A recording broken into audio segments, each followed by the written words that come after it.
Lagi orang KECAM, lagi saya buat. Maria Farida seksi demi kepuasan diri. Suami pun okey.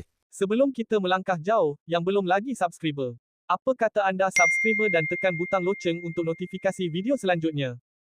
Siapa sangka di usia 56 tahun, Datin Maria Farida masih mencuri perhatian dengan penampilan yang memukau. Namun tidak semua bersetuju dengan gayanya. Ramai netizen menyuarakan rasa kurang selesa melihat imej Maria, yang dianggap masih seksi. Tetapi pelakon jelita ini langsung tidak gentar dengan kritikan. Suami pun okey, saya okey. Maria Farida, memang macam-macam netizen hentam. Tapi bagi saya, apa yang buat saya gembira? Saya akan buat sebab saya berpakaian untuk diri sendiri bukan untuk orang. Suami pun okey. Asalkan dia okey, saya pun okey. Saya tak pakai untuk memuaskan hati orang lain. Jadi lagi orang hentam, lagi orang kutuk, lagi saya buat. Mengenai wajahnya yang kekal tegang dan awet muda, Maria menolak dakwaan melakukan suntikan wajah.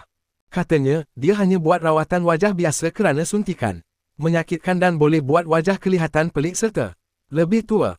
Maria percaya faktor genetik adalah penyumbang utama kepada kecantikan yang dimilikinya. Memandangkan ahli keluarganya dari sebelah ibu dan bapa, memang semuanya awet muda.